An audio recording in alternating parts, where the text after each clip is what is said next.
Good morning. We've been working with the concept of dependent origination, and I've been requesting that all of those involved with that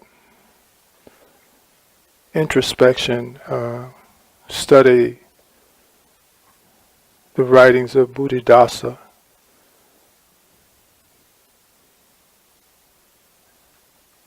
It's important to understand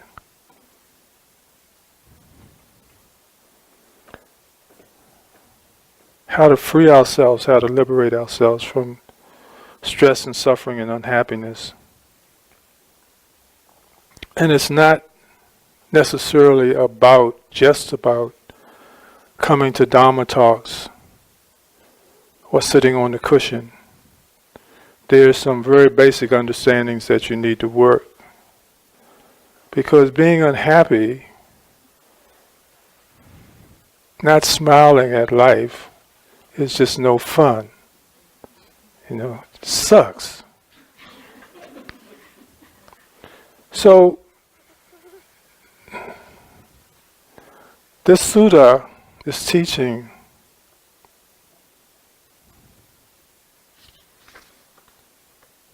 setting in motion the wheel of the Dhamma.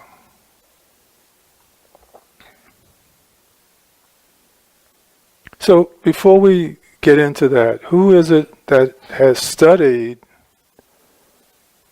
dependent origination? Okay, what can you tell me about dependent origination? Not much. Okay, tell me what you know, and then we'll both know a little more. Buddhadasa gives a really good example about not putting meaning into things. So the one that really stuck with me is if you cut your hand and there's pain, there's natural pain there, and that's all it is. Mm-hmm. And you don't add anything else to it. It's just notice the body is responding in pain. So therefore you would have physical pain, but you would not have suffering and physical pain. You wouldn't have mental pain and mental suffering. Yeah, okay. What is the doorway to dependent origination? What is the first instruction to be aware of? Why does suffering and dependent origination occur? Ignorance. Ignorance as condition that starts the whole wheel turning, right? Ignorance of what? Where's the second arrow? Like, you already had the experience. Don't add the second arrow. Mm-hmm. Would this be what Maya said and what dependent origination is saying? Is this tie into the idea of not adding to it by adding the second arrow? Well, what it all ties into is how to liberate or free ourselves from suffering. It's a schematic or a roadmap to doing that, and just telling people or suggesting to people not to be unhappy and to not stress and to find happiness in your moment is not enough if you don't give them the basic concepts that will allow them to practice that. Just saying, don't worry, be happy, doesn't work.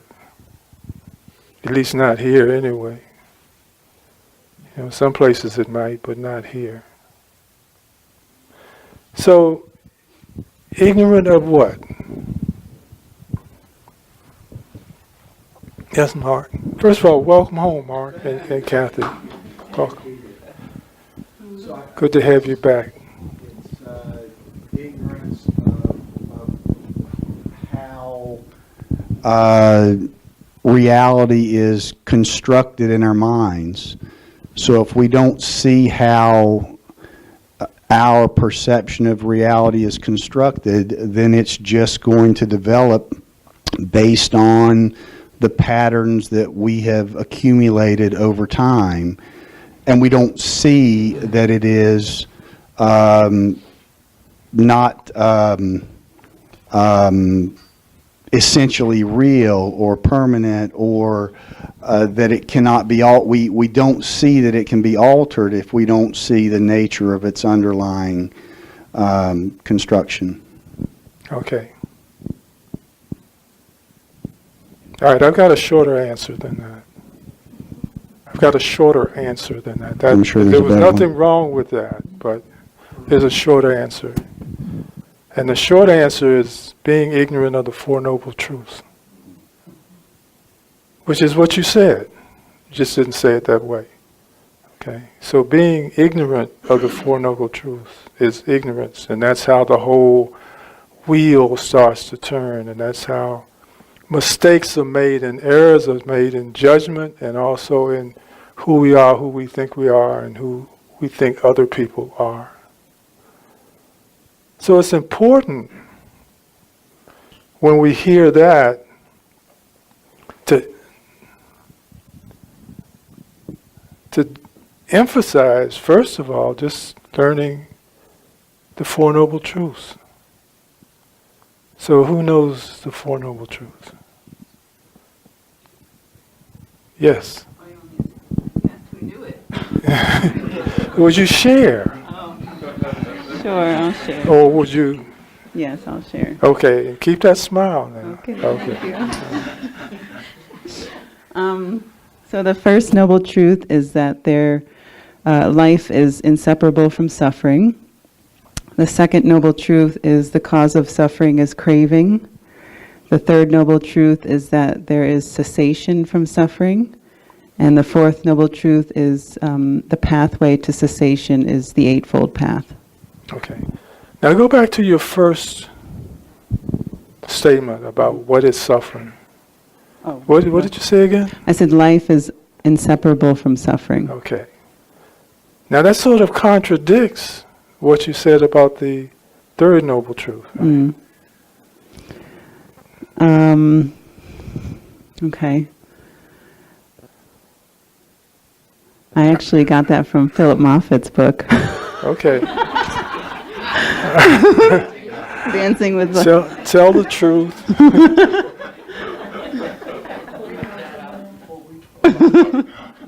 Oh, sorry.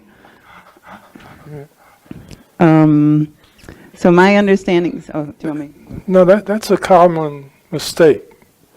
People think that the Four Noble Truths are about the truth, that there is inherent suffering in the world. There are certainly instigators to suffering if you are ignorant of the Four Noble Truths.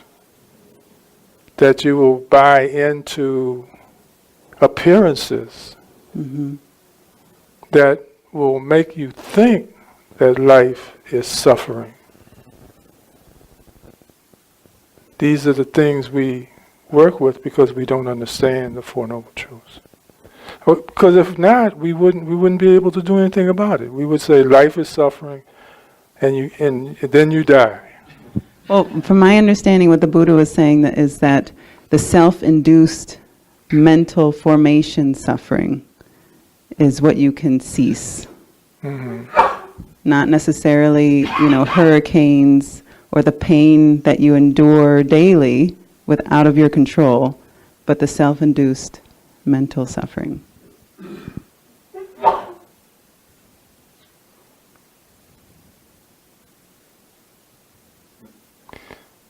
What happens when we liberate ourselves from suffering? That's a promise in the Four Noble Truths, isn't it? Freedom from suffering.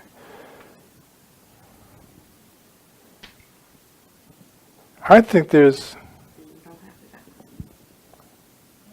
Yeah. I think that there is a promise, a truth in this. That's why it's called the Noble Truth. That if you practice and study these concepts in your daily life, because one of the inherent truths about why we suffer so much is impermanence. Yeah? But once we understand impermanence and we understand the physics of reality, then we no longer have any suffering at all pertaining to that particular fact, whether it's mental or physical. So in other words, Mental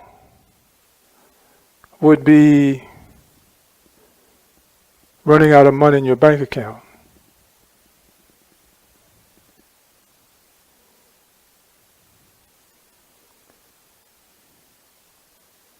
Physical would be looking in the mirror and watching the wrinkles grow on your face. Yeah? Two different concepts, but the practice and understanding of the dynamic of samsara helps us to understand things that go on, not because you're you or you're bad and you deserve this and this is going to come to you and make you unhappy. But it is the wisdom and the knowledge that says, this is a part of life. It's like getting sand in your swim trunks if you go to the beach, right? You expect to get sand in your crouch. You don't whine and cry and pull your pants down. You understand that just happens. So you go find a shower and you rinse off and that's it. So it's the same thing when you encounter things that you can't change, like change itself. When I understand that this happens, not just to me, but to everybody in the room, it's just a natural occurrence. And I stop allowing it to impact on my happiness, my peace, my stillness. It no longer bothers me because I realize that it is something that we all have to go through. It's just a part of the nature of living. There's a lot of people who are afraid of death. It pains them to talk about it. Yeah? But guess what? You're going to die. So, it directs my consciousness, my awareness to a different topic, a different subject. So if I know that I'm going to die and I know that death bothers me, then why think about death and dying? Why not think about life and living? So it helps me to reconstruct or recondition the way I look at things and look at what's possible and not what is inevitable. And when you start to spend your time in joyful existence, being happy and in touch with every moment of life, every breath of life, every relationship you have, when it is time to leave, doesn't bother you. Because you've lived your life fully, you've loved everyone who's come on your path, you didn't spend any time arguing or being fearful or being worried or being depressed or being hateful. You spent each moment worshiping and appreciating the many relationships that have been sent our way to just spend some time with us. Just think about how lonely it is when you're by yourself, when you have no friends, when no one cares whether you smile or frown. And then imagine what life is like when you are surrounded by people who care about you and people who respect you. People who are happy that you're here. That you don't have to do anything to promote that happiness in others. They're just happy that you're here and that you're smiling. What a wonderful life that is. And when you live your life that way, you have no time to concern yourself about what is going to happen to me when I don't have existence the way I think it is. What's going to happen? You don't think about what's going to happen when the curtain comes down. Because you're so busy enjoying the drama and the play. So in the sutta,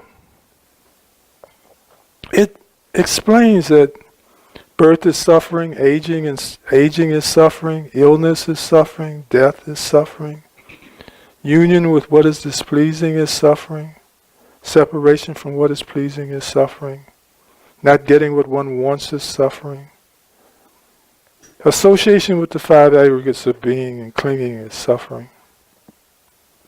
But we can see by that none of those things contain the evil that we construct in this teaching. You know,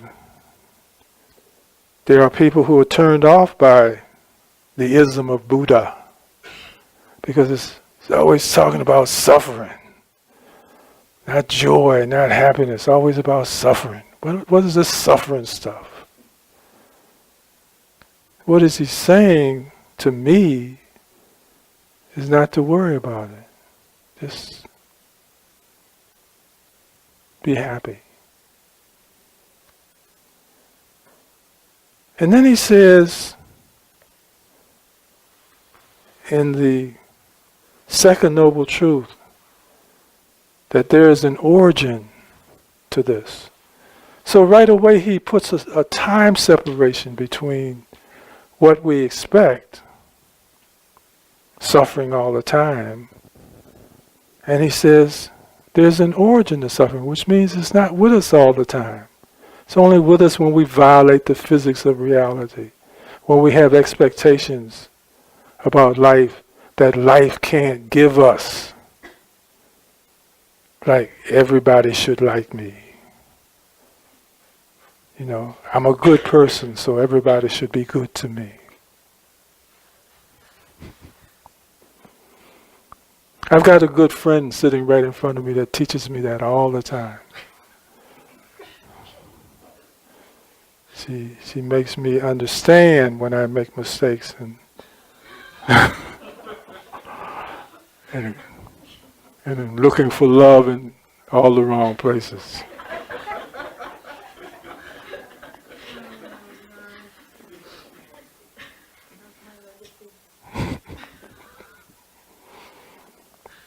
So, we've debunked the fact that suffering is contained in reality and is inescapable. The good news is that there is an escape. There is a freedom from suffering.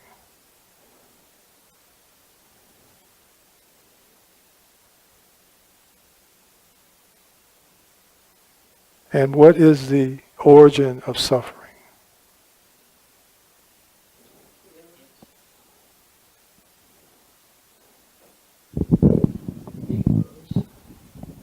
No. It's ignorance. We want Ignorance of what? the truth. We the truth. don't want to be what it is. Like if you want to live forever, or you I don't heard wanna it get over old. here. Craving and desire is the origin. When I embrace craving and desire, I cause suffering. I want things to be the way I want things to be, not the way they are. Mm-hmm. And of course, if we were selling wishes, that would be fine, but we're not selling wishes, we're selling absolutes. We're talking about ultimate truths. And the ultimate truth is that the reason there is suffering, the reason that all of this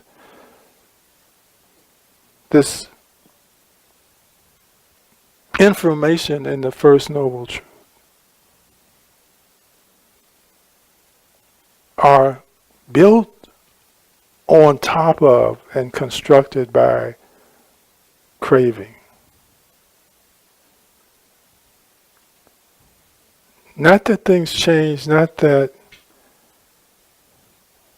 I'm not hoping that my next project will bring me happiness. I have to have a certain desire and energy for that in order for me to fulfill my task in creating it.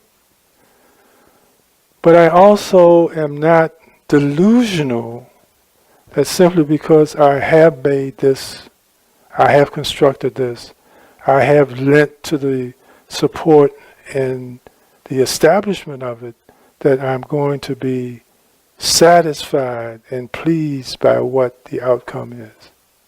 Because I realize that the outcome doesn't have anything to do with me by myself, but it has to do with me and everyone else. Everyone else.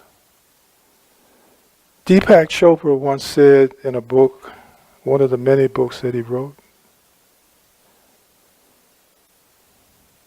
that when you don't accept the moment, you struggle against the whole universe. Because it was the whole universe who helped create the moment, including me and you. So,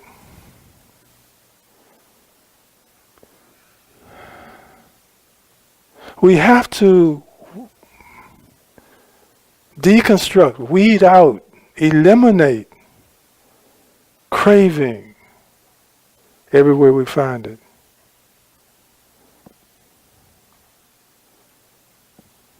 One of the songs you sing from Hong Shur, right? Is craving is the builder of this house. Not the aggregates, not life, not happiness, not joy, not pleasure, not peace, but craving. And if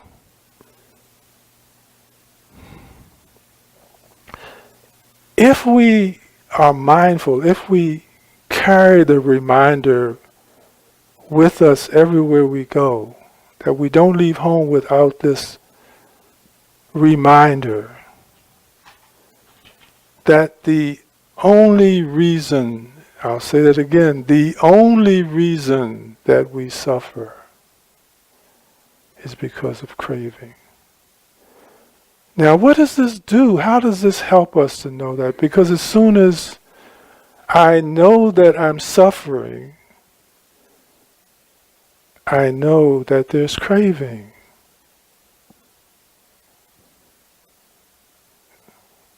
Okay. I know that there's craving. And I know that all I have to do is find it and eliminate it. I don't have to struggle with other people. I don't have to change other people's minds. I don't have to convince other people of anything. I have to find the craving embedded in my intention and eliminate it. And the truth, the noble truth, says that when you eliminate the craving, you eliminate the suffering. Not making anyone else care about you any more than they do or don't, but finding the toxicity within my own heart and eliminate it. So, we can see right there where we have wasted a lot of our life by changing out here, moving the couch over to this corner, throwing this chair out and getting a new rug. Oh, I'll be happy then. Oh. Okay. That is the promise, the noble truth that says suffering has an origin, which also means it has an ending.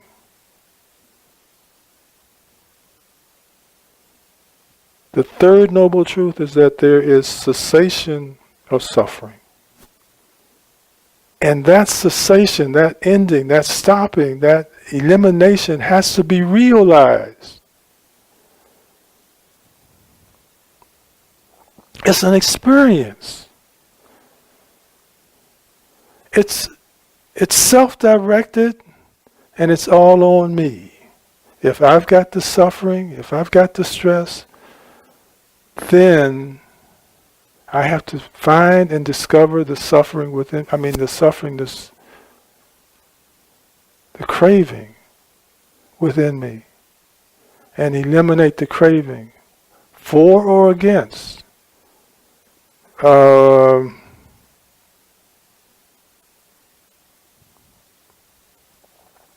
Says craving for existence. I want to be beautiful. I want to be rich.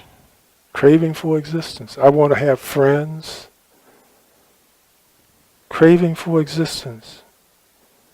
I want to be born in the immaterial world. I want to be an angel. I want to be a god. Craving for existence. Craving for non-existence. I don't want to be ugly in my rebirth. I want to be born in America, reborn in America. Eh? And what is the road, the path to all of this? An open-ended question. The Noble Eightfold Path. The Noble Eightfold Path. That the way leading to freedom, the practice, is the path. The path. What is the path? The Noble Eightfold Path. What is the first? Right view. Right view. Looking at things correctly. Having the being the friend that I want everyone else to be. Showing how to be in relationship. You know, Pannadipa and I work a lot with hospice. And my brain just went dead. But I'm still smiling, right? I'm not unhappy about that either. I'm glad it works half the time. Oh man.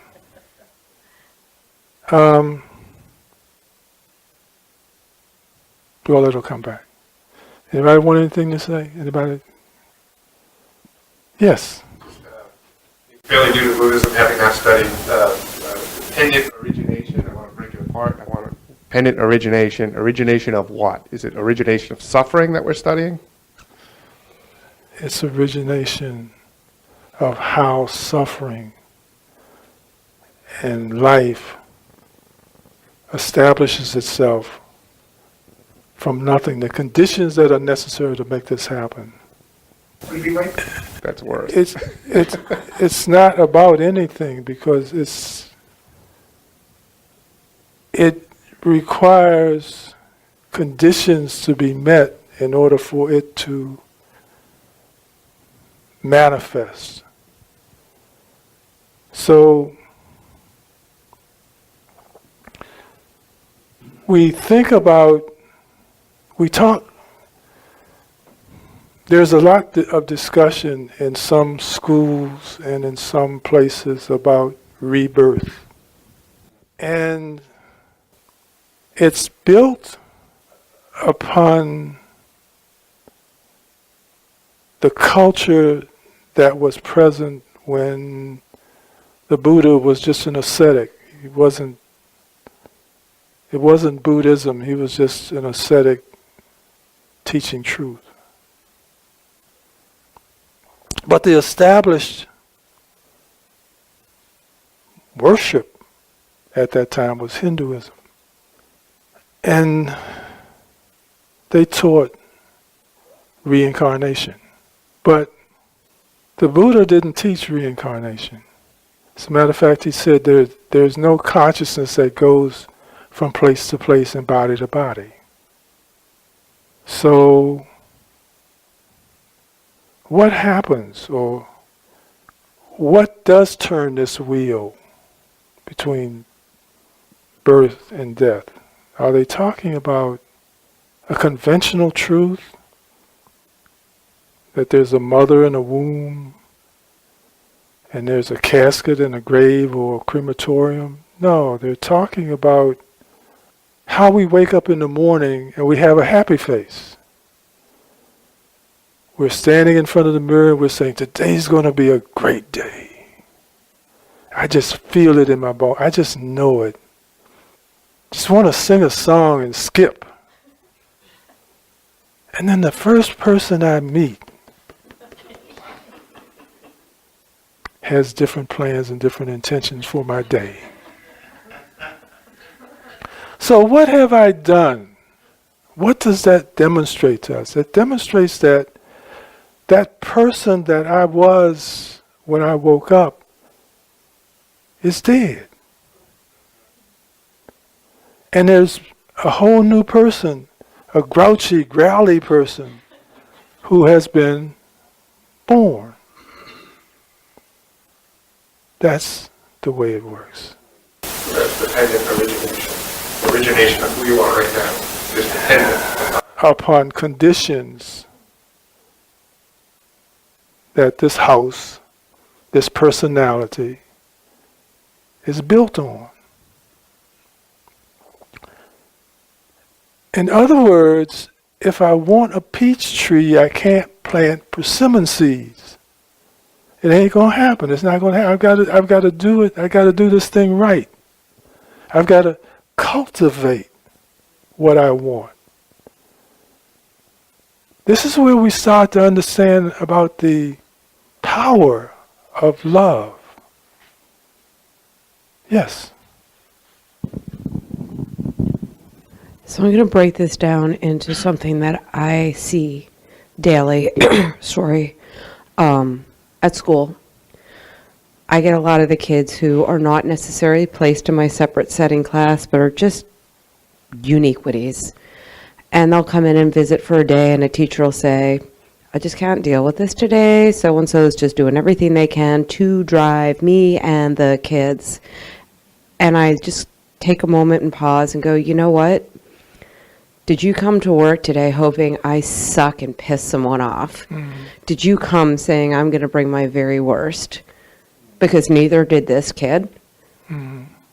And when you can give them the latitude to say, maybe they're having a bad hair day like you did yesterday, maybe you can give them the freedom to understand that you may be the one person who can turn that around instead of letting them turn that around for you. Is that the kind of thing that you're saying? Is that you're kind of allowing everything around you to be the justification for your own suffering versus just saying this is just how it is right now and I can maintain that smile on my face and let it go. It's not suffering, it just is. There you go. I'm the one that chooses to suffer or not suffer. There's nothing inherent in reality, in every object that's external to me. There's nothing there that brings me toxicity and suffering. It's just an object and a subject. Like a cause and effect. Well, what we do is we take away the need for it to be what I want it to be. And I'm able to accept the truth that is presented.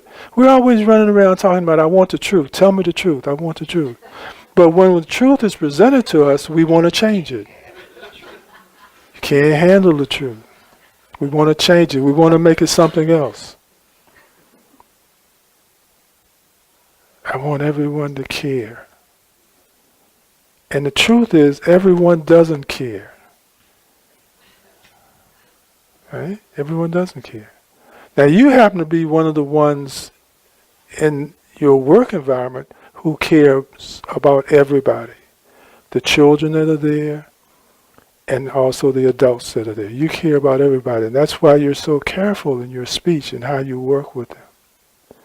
That you take the time to give them a different point of view that makes them go, yeah, you know, I never thought about it that way. You're right. If I work with this instead of my mind, this whole thing would be different. And that's caring. That's caring for everybody. That's understanding the organic existence of everything in front of me. Sing the song today about being stardust. We talk about the truths of coming into a room and leaving with all of the substances of everyone else who was in the room. Because we're exchanging atoms and molecules all the time. But if we're not careful, we are also establishing toxicity if we come in being toxic. That's why it's no fun being around an angry person unless you have so much love in you that it's like kryptonite to their anger. And that's a part of the remedy. That's a part of the development. That's a part of what people miss when their partner or their friend dies. Because they will miss to a high degree, a great degree, that love, that acceptance, that willingness to instruct, not in a pushy, I know more about it way than you, but in a way that says, let me tell you something about how this really is if you really want to know. If you really want to know why I can smile every day, in spite of things that are going on, in spite of Syria and America and the border and the wall and all of that, I can still smile every day. I can still care every day. I can still want to be a part of tomorrow, the dynamic of tomorrow, every day.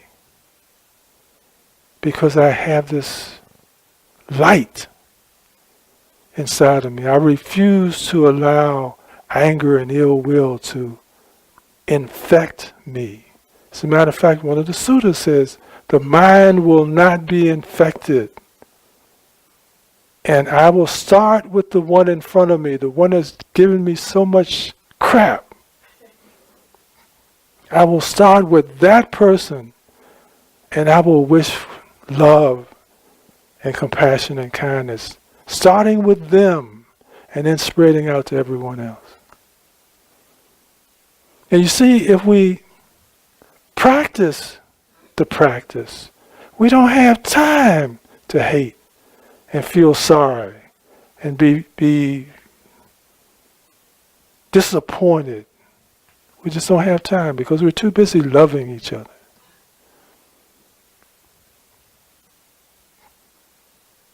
So, suffering is optional.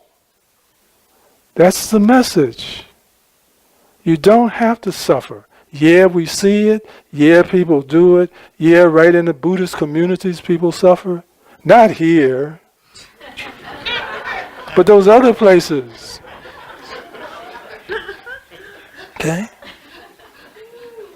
But suffering is optional. Suffering is the flag. Suffering is that aha moment. As soon as I know suffering, it's not that a bad guy's in front of me making me feel this way. It's that, whoa, I've been infected. Just like sneezing or coughing. You know that you've been infected. You go get the Theraflu. Go get the Dharma book and sit down and read. And what am I not doing here? Oh, craving. There's craving somewhere, and something that I've embraced this morning. Something that I want. I want something. I have a longing for something. I want the world to be different today. I want the world to be better today. I want the world to be my world today. I want everyone to be my friend today. Longing. Wanting things to be the way they are not. That's not mindful. Mindfulness says that I accept the present moment just as it is. That I confront the present moment with my hands in my pockets. So that I have no intention of changing, rearranging, displaying things differently. I accept it just as it is. And I know that in that acceptance of that object, I will find treasure. I go in it with that attitude. I will find the treasure here. Because there's nothing more present in the moment than treasure. Why? Because it's always a surprise. It's always Christmas. You guys want to shake the box all the time. No, I just want to wait and open mine. Might be a pony inside. Okay, there we go.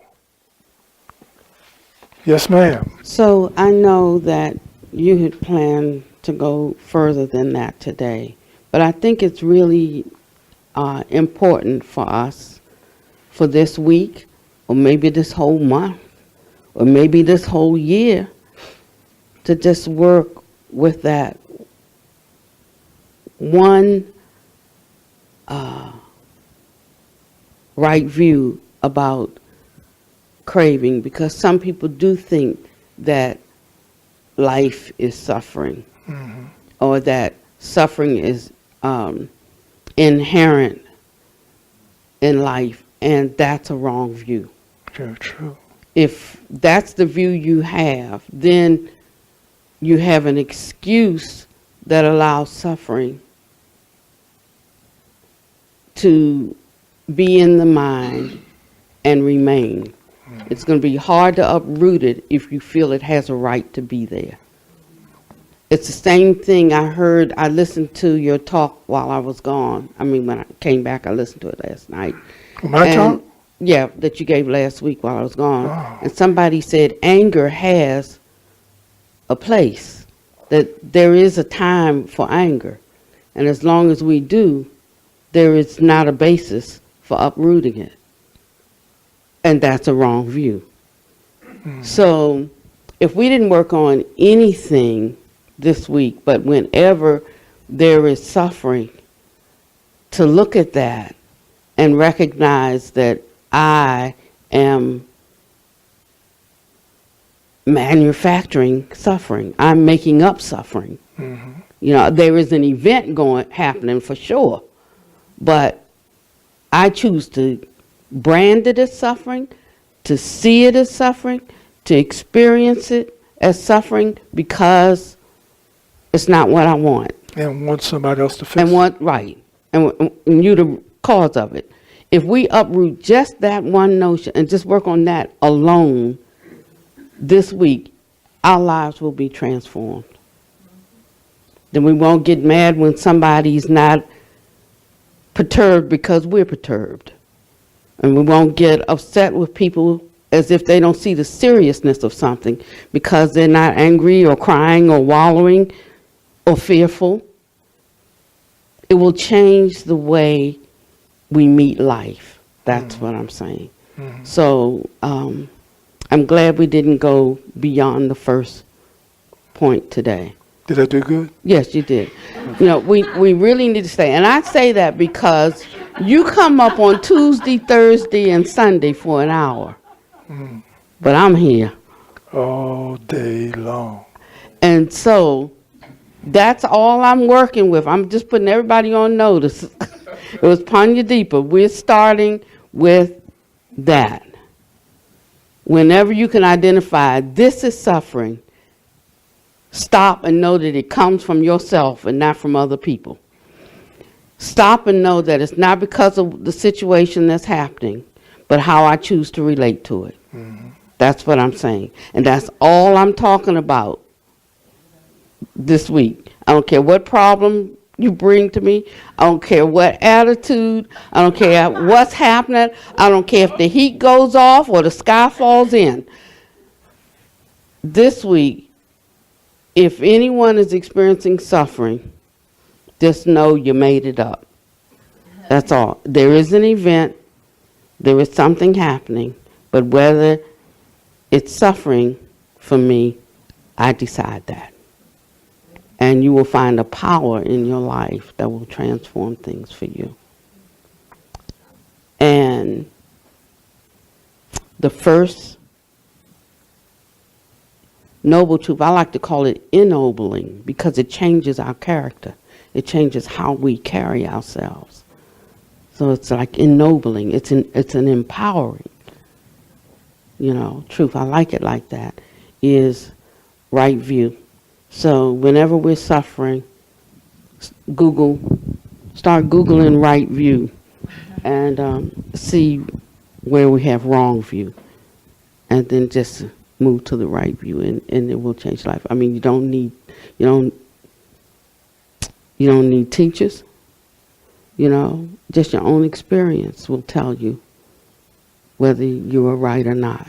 If you're suffering, you got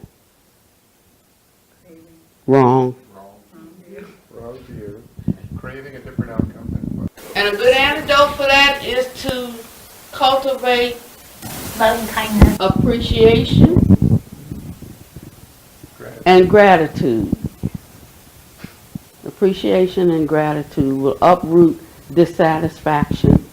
Yes, Mark. One challenge that I find myself having is seeing the difference between unavoidable pain and manufactured suffering. Being able to tell when I've taken something that's just natural, it is what it is, and then creating something that's avoidable and just a byproduct of my wrong view. So Kathy dies.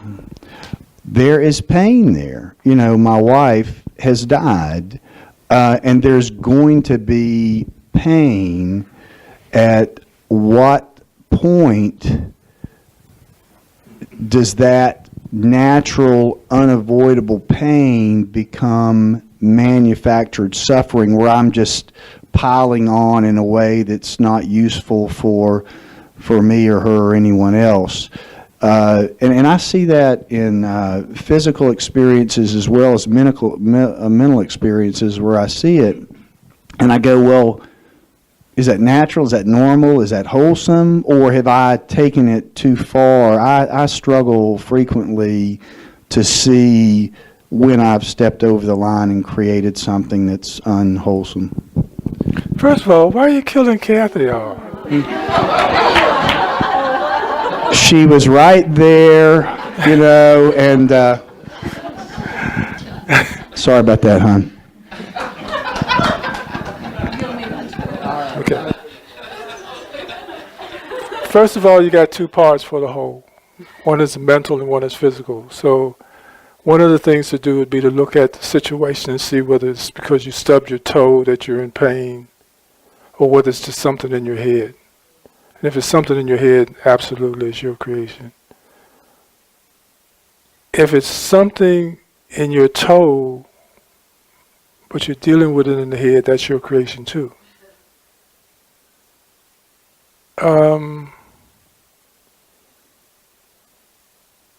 Should you suffer if the pony dies? We're not going to kill off Kathy. Should you suffer if the pony dies? No.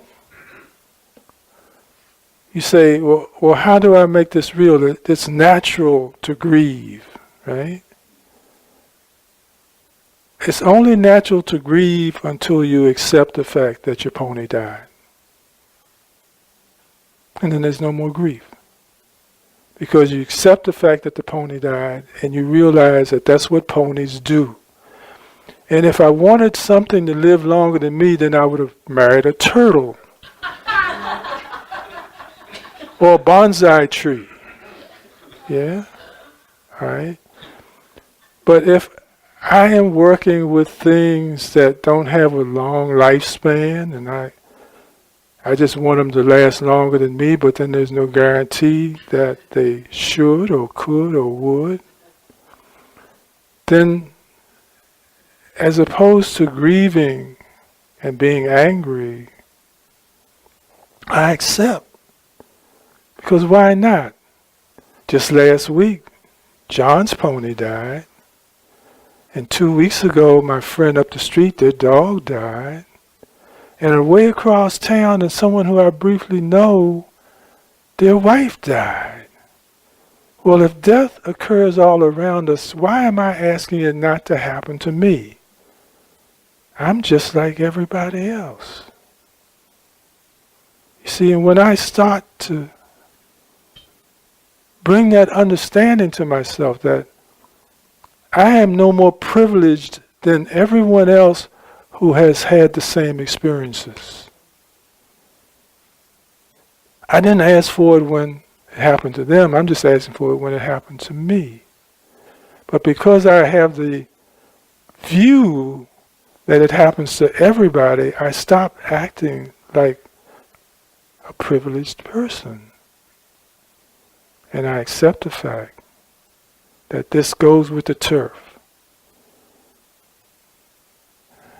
And I begin to appreciate and have gratitude for the fact that my pony, my dog, my wife thought enough about me to stay with me and put up with my crap. And probably the reason that they died sooner than they did was because of me. You know, I stopped marrying and I chose the life of a monastic because one of my wives told me I wear people out. I'm high maintenance. So I figured I had to better get into someplace that, I stopped killing people off. So, be nice. That's what realization is all about.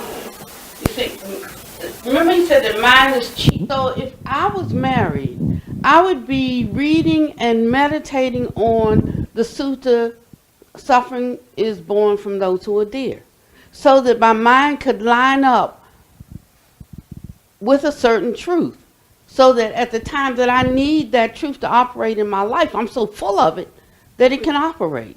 But if I'm not full of it, then I'm going to operate from a deficiency.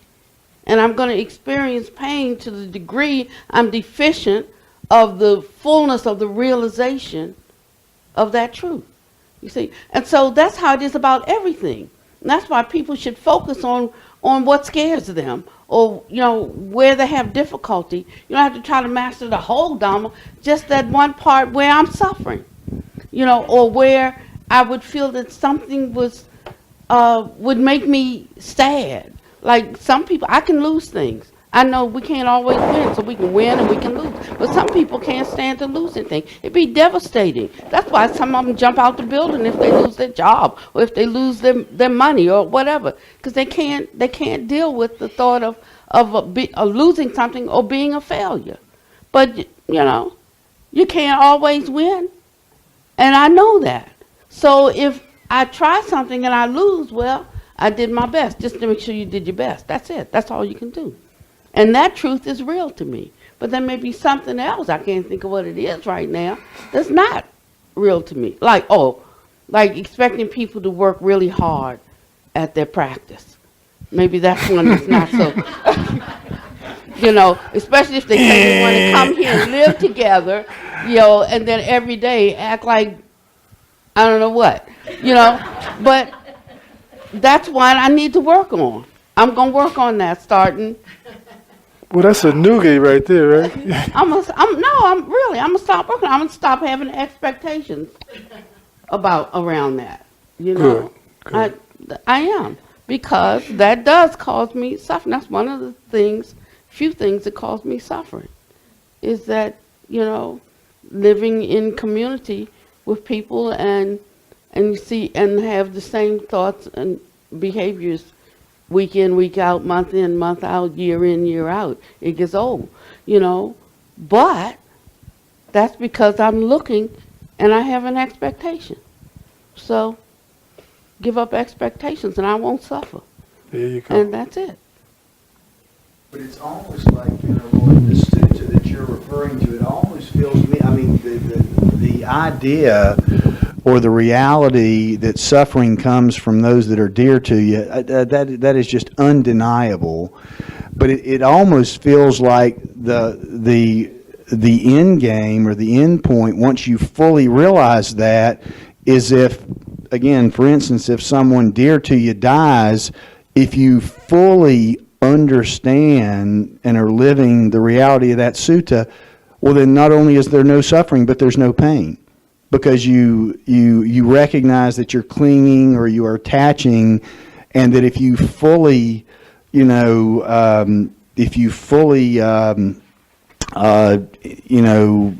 live that truth that someone very close to you, very dear to you could die, and because you understand that so fully, there would be no suffering, there would be no pain. And I guess as I look at that, I go, God, that just feels unnatural, even though that feels like where we're going with that sutta. Well, it feels unnatural because that's where your mind is right now. That's where your cultural construct is. Where if it was in a different place, it wouldn't feel that way. I've had that experience, and so I know that you don't have to suffer when a loved one dies, because I had a direct experience. So I've realized something. I've had a realization of something. And so that particular one, I know from direct experience, and it wasn't unnatural. It was just as natural as suffering. It's just a matter of laying in, being able to be in what is comfortable for you. It's if you had a failure in your life and you stayed in and you covered your head, you didn't want to go out, and and you just kept rolling this over in your mind. I lost, and then one day you decide, yeah, that was then, this is now, I will get up and go on, and you get up. It's the same way with everything. When the mind changes, then you can function. And so if you've been changing your mind this whole time, so that when the circumstance occurs, it is diminished in its capacity to overtake you, to overtake your mind. And you could just deal with the reality of it, But you can't handle the big ones until you can handle the little ones. You got to start little by little. Am I going to be upset because somebody who said they were going to meet with me at 2 is not here at 2 and it's 2 or 2:05? Or am I going to be upset because something I was expecting didn't come the day it was supposed to come, or that something I was expecting is not coming at all? How do I deal with these little things? And when I can handle little things, now I can apply the same mind to bigger things, to bigger things, to bigger things. And then when the big thing comes, I'm prepared for it because my muscles have been exercised by reason of use. But if they haven't been, then when that big thing comes, I'm totally overcome. Or even when that little thing comes, So this mind training, it is mind training. It is mind training. It is mind training. And we have to train the mind. The mind's trained in a certain way right now. Society, we let society train our mind. We let ignorant thinking train our mind. But now we train our mind, and he starts with right view. What is the right way to think about this? And just keep thinking about it that way, and after a while something shifts in your paradigm, and that's the way you think about it. Yeah. Or if you do have to cry, weeping endures for a night, but joy comes in the morning. That's you can take that. You know, you can cry over it one night or you can cry over it 1 year. I know a lady who's still grieving about her mother dying 10 years ago. You know, really. And she calls herself a practitioner. I'm like, what are you practicing exactly? You know, it's really, that's, so we have to go from beyond intellectually studying this to putting it into practice around the things that scare us, around the things, you know, that we encounter in our daily life, that torment us, around the things that create our dissatisfaction. And if we just work on those little things this week, we'll find that nobody controls our world but us. Thank you for your patience. Thank you. Thank you very much for your talk. It's really touching me. The two things I'm taking, what you're saying about suffering being optional, and what you're saying about suffering being empowering. I'm from Africa, and suffering, you face it daily. And last week, before I came, I worked with NGO leaders, coaching them, and I was with this guy, and the power of the empowering nature of suffering, he was saying, in the work that he deals with orphans. And at times, they would find a baby sucking from his or her dead mother because of the violence. And because of the empowering nature of suffering, these guys are able, through not attaching to this suffering, to be able to take the right action and do something about it. So I think what this touches in me is that when we do indeed attach to suffering, then we get to a paralysis state. And it is indeed a mental state that we adopt, which is what the optionality is around suffering. So thank you very much for this enlightening talk. I know what you're talking about, Mark, when you said it feels unnatural to not grieve. And I remember when I lost my 7-year-old daughter to a drowning. And it felt, what I discovered by watching my grief was that I was clinging to the grief because it was my only way of hanging on to my daughter. And that's why I think we feel it's unnatural, because it's a form of clinging that gives us that last little bit of our loved one. And once I let go of that, and what helped me, thank you so much, Pannadipa, for pointing to the gratitude. What helped me work with letting go of the grief was remembering the wonderfulness of that child and the honor of being her mother for 7 years. And then there was a lot of joy around sending her off. So I'm not killing anybody off. I'll just bring a real example. My grandfather died last year. My brother is suffering from the loss of my grandparents. And he said, you've kind of just dealt with this. And I looked at him, I said, you know, the truth is, he was miserable towards the end. He is now free from his suffering. When are you going to be free from yours? He is free. Look at the other side. He is free from all of that. Grams is gone and they're free from all of the suffering that they, isn't that fantastic? And that was, I had a conversation with this wall that went as far, but maybe at some point when he's at a readiness level, he'll realize, you know, Grandpa was suffering and it sucked and now he isn't. And find the joy and the gratitude in the years we had versus what it is. I forgot my sister died 2 weeks ago. That's what I mean. I mean, she died 2 weeks ago. I was getting ready to go to India, so I didn't even go to the funeral because she's dead. You know, so I went on to India, and it's a freedom. I mean, some people don't. If you want to be free, I'm just saying. You know, it is a freedom. That's the truth of it. That it is a freedom. Yeah.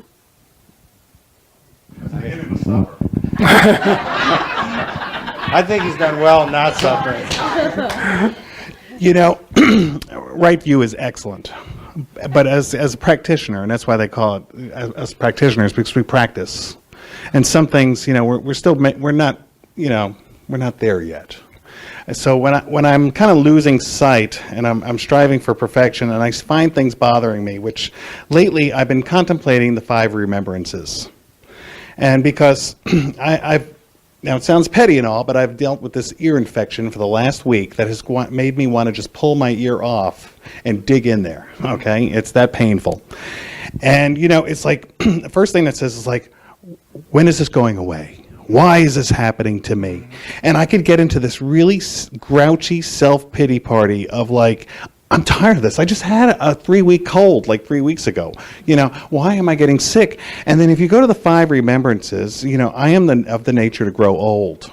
You know, for all those people that want to hang on to their youth, get over it. You know, I am of the nature to get sick.